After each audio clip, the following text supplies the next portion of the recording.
20 फरवरी 2024 के दिन वेस्ट बंगाल के हुगली में 10 साल की श्रेयांशु के कमरे में जब उसकी कजन बहन गई तो वह अंदर जाकर एकदम से सहम गई, क्योंकि उस कमरे में 10 साल की श्रेयांशु खून से लथपथ पड़ा हुआ था। उसकी हाथ की नसें कटी हुई थी और सर को कुचला गया था और बदन पर हर जगह चाकू के निशान थे। श्रेयांशु को किसी ने बेरहमी तरीके से मर्डर कर चुका था। चारों तरफ बस खून ही खून फैला हुआ था। जमीन पर एक चाकू भी पड़ा हुआ था। उस रूम में टीवी बहुत तेज आवाज में चल रहा था, मानो कि कातिल ये नहीं चाहता था कि श्रेयांशु की आवाज रूम से बाहर जाए। जब पुलिस वहां पहुंची तो श्रेयांशु की लाश देखकर उनके मन में बस एक ही सवाल आ रहा था कि एक छोटे से बच्चे से ऐसी क्या दुश्मनी थी कि इतनी बेरहमी तरीके से मारा गया है। उसकी लाश के साथ ऐसी क्रूरता किया गया था कि मारने वाला नहीं चाहता था कि श्रेयांशु किसी भी हाल में जिंदा बच पाए। फिर पुलिस श्रेयांशु की लाश को पोस्टमार्टम के लिए भेज दिया। इधर श्रेयांशु के माँ बाप का रो रो कर बुरा हाल हो गया था। जब यह घटना सोशल मीडिया और इलेक्ट्रॉनिक मीडिया के सहारे लोगों को मालूम चला तो लोग भी बहुत ज्यादा परेशान और हैरान हो गए कि आखिर कोई इंसान इतना निर्दयी कैसे हो सकता है। फिर पुलिस जांच पड़ताल आगे बढ़ाते हुए कॉल डिटेल्स और आसपास के इलाके में लगे सीसीटीवी कैमरे की पड़ताल करने लगती है। लेकिन इस सीसीटीवी कैमरे में पुलिस के हाथ कुछ ऐसा सबूत लगता है जिसे देखकर सभी के होश उड़ जाते हैं। श्रेयांशु के पिता पंकज शर्मा कलकत्ता के एक प्राइवेट शॉप पर काम करते हैं और मां संता शर्मा एक रेस्टोरेंट में काम करती हैं। दोनों की शादी के 10 साल हो गए थे और इन दोनों का एक बेटा भी था जिसका नाम श्रेयांशु था और यह करीब करीब 8 से 9 साल का था और वह 4th क्लास में पढ़ रहा था। इस घटना की वजह से आस पड़ोस और घर वाले सभी लोग बहुत ही ज्यादा सदमे में थे। जांच पड़ताल शुरू हुई तो सबसे पहले पुलिस श्रेयांशु के घर से जांच शुरू किया और देखा कि घर के खिड़की दरवाजे से किसी भी प्रकार की फोर्स एंट्री नहीं हुई थी। घर के अंदर का सभी कीमती सामान अपने अपने जगह पर था। घर से किसी भी प्रकार की सामान चोरी नहीं हुई थी। घर पर एक कुत्ता भी था जो अक्सर बाहर के लोगों को देखकर भौंकता था। लेकिन पड़ोसियों से पूछताछ में पता चला कि घटना के दिन यानी 20 फरवरी 2024 के दिन के 2 से 4 बजे के बीच किसी ने भी कुत्ते को भौंकते हुए नहीं सुना। इस इलाके के सभी घर आपस में सटे हुए हैं। अगर कुत्ता भौंका होता तो किसी न किसी को जरूर सुनाई दिया होता। तो दोस्तों, ना ही कोई फोर्स एंट्री और ना ही कोई लूटपाट और ना ही वह कुत्ता किसी पर भौंका था। यह तीनों चीज एक ही तरफ इशारा कर रही थी कि हो ना हो कातिल कोई घर का ही है। पुलिस ने आस पड़ोस और माँ बाप और क्लोज रिलेटिव फ्रेंड सभी के नंबर लिए ताकि कोई सबूत मिल सके। अब पुलिस इलाके में लगे सीसीटीवी कैमरे की जांच पड़ताल शुरू किया, यह देखने के लिए कि उस वक्त 2 बजे से 4 बजे के बीच मोहल्ले से कौन कौन गुजरा है। तभी पुलिस को उस वक्त मोहल्ले में लोगों के बीच एक महिला आती जाती दिखाई दी। उस समय वह चेहरे पर मास्क पहनी हुई थी। पुलिस को उस महिला की बॉडी लैंग्वेज से कुछ शक सा हुआ, इसलिए उसकी पहचान कराने के लिए पुलिस ने उस वीडियो को श्रेयांशु के पेरेंट्स को दिखाया। वीडियो देखकर मां ने पहचानने से मना कर दिया, लेकिन श्रेयांशु के पिता पंकज शर्मा ने वीडियो देखते ही उसे पहचान लिया। वह महिला शांता की करीबी दोस्त नुसरत परवीन थी, जिसका अक्सर उनके घर आना जाना रहता था और जिसे श्रेयांशु अपनी मौसी भी बुलाया करता था। पुलिस को शक हुआ कि कहीं श्रेयांशु के पिता पंकज शर्मा और इशरत के बीच कोई नाजायज संबंध तो नहीं है। इसलिए पुलिस ने सबसे पहले पंकज शर्मा का कॉल डिटेल्स निकलवाई, लेकिन उस कॉल डिटेल्स से कुछ खास ऐसा निकला नहीं जिससे कंफर्म हो पाए कि दोनों के बीच किसी तरह का नाजायज संबंध हो। लेकिन जब पुलिस इशरत की कॉल डिटेल्स निकलवाई तो कॉल डिटेल्स कुछ और ही कहानी बयां कर रही थी। दरअसल मर्डर वाले दिन इशरत का फोन 1 बजे से लेकर 8 बजे तक स्विच ऑफ था। साथ ही इशरत एक नंबर पर हर दिन घंटों घंटों तक बातें किया करती थी। देर रात 1 बजे 2-2 बजे तक रात रात तक उस नंबर पर बातें हुआ करती थी।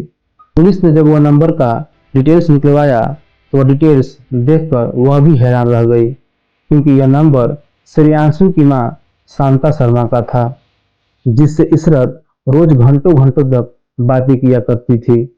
फिर पुलिस ने दोनों का व्हाट्सएप चैट डिटेल्स निकलवाई, लेकिन उसमें मैसेज ऐसी थी जिसे देखकर पुलिस को विश्वास ही नहीं हो रहा था, क्योंकि ऐसा लग रहा था कि मानो कोई गर्लफ्रेंड बॉयफ्रेंड आपस में चैट कर रहे हो।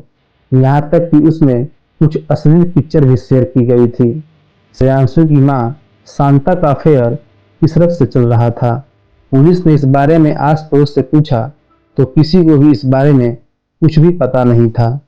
इशरत अक्सर शांता के घर आती जाती थी और शांता भी इशरत के घर जाया करती थी। सबको लगता था कि दोनों आपस में बहुत अच्छा दोस्त हैं। श्रेयांशु भी उसे अपनी मौसी बुलाया करता था। पुलिस ने फिर हस्बैंड से पूछा तो हस्बैंड ने बताया कि उसे यह सब पहले से ही पता था इन दोनों के बारे में, लेकिन वह अपने बेटे और समाज के चलते वह चुपचाप रहता था। लेकिन अब सवाल यह खड़ा होता है कि इन सभी बातों से श्रेयांशु के मर्डर से क्या संबंध है, क्योंकि श्रेयांशु तो इशरत को अपनी मौसी बुलाया करता था। दरअसल बात यह थी कि इशरत का फोन मर्डर के समय पर स्विच ऑफ था, मगर वह सीसीटीवी कैमरे में वह उसी समय पर उसी मोहल्ले में और उसी गली में आती जाती दिखाई दी थी। इसलिए पुलिस ने बिना देरी किए हुए इशरत और शांता शर्मा को उठा लिया। फिर पुलिस दोनों से पूछताछ करने लगी। पुलिस जब अपनी शक्ति दिखाई तो शांता शर्मा टूट गई और उसने पुलिस के सामने अपना जुर्म कबूल कर लिया कि उसने ही अपने बेटे का मर्डर किया है और इस मर्डर में इशरत उसकी साथ दिया है।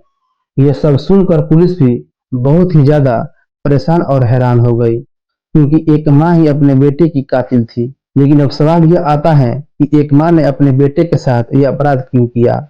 शांता पुलिस को बताई कि श्रेयांशु जब अपने स्कूल से घर लौटा तो अपने माँ को इशरत के साथ बिस्तर पर आपत्तिजनक स्थिति में देख लिया था।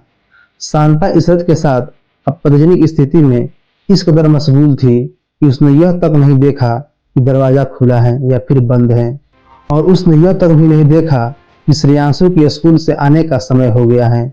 सोचो कि एक 10 साल के बच्चे को यह सब कुछ देखना कैसा होगा, जो समझ सकता है कि क्या गलत है और क्या सही है। श्रेयांशु समझ गया कि यह सब गलत है और वह बोले तो बोले क्या और कहे तो किससे कहे। अपनी माँ को ऐसी स्थिति में देखकर यह सब भूलना श्रेयांशु के लिए आसान नहीं था, जिसके बाद श्रेयांशु अपनी माँ से अक्सर झगड़ा करने लगा था और हैरान और परेशान रहने लगा था। वहीं शांता शर्मा को यह डर सता रहा था कि कहीं उसका बेटा ये सभी बातें किसी को बता ना दे और न समाज में बहुत बदनामी हो जाएगी। इसलिए सारी मर्यादाओं का दरकिनार करते हुए शांता ने इशरत के साथ मिलकर सारी हदें पार कर दिया। एक माँ ने अपने ही हाथों से अपने ही बेटे का सर दीवार पर मारा, फिर वहां रखे भारी मूर्ति को सर पर मारा, जिससे श्रेयांशु बेहोश होकर वहीं जमीन पर गिर गया। मगर शांता को जब इतना से भी दिल नहीं भरा तो वह किचन में गई और चाकू लेकर आई और श्रेयांशु की हाथ की नसें काट दी और इंतजार करती रही जब तक उसने दम नहीं तोड़ दिया। इतना सब करने के बाद भी शांता को लगा कि कहीं अब भी यह जिंदा बच सकता है, इसलिए वह चाकू से अपने ही 10 साल के बेटे के जिस्म पर कई वार किया ताकि श्रेयांशु किसी भी हाल में जिंदा न बच पाए। दोस्तों, मुझे नहीं लगता है कि शायद ही कोई रिश्ता बचा होगा जो हैवानियत की लिमिट तक नहीं पहुंचा हो। इशरत इस कैमरे में इसलिए कैद हो गई क्योंकि इशरत के घर जाने वाले रास्ते पर ही कैमरा लगा हुआ था, जबकि शांता दूसरी तरफ से निकल गई क्योंकि उस तरफ कोई कैमरा नहीं लगा हुआ था। इसलिए शांता कैमरे में कैद नहीं हुई। पुलिस ने बताया कि इस केस को सॉल्व करने में सबसे बड़ी मदद उन्हें उस पॉइंट से मिला जब उसने देखा कि कुत्ता भौंका ही नहीं था।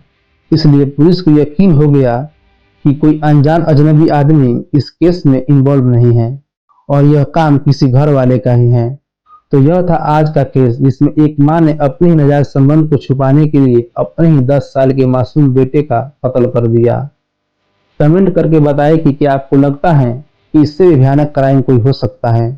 प्लीज चैनल को सब्सक्राइब करें ताकि आपके सामने और भी क्राइम एपिसोड ला सके। धन्यवाद।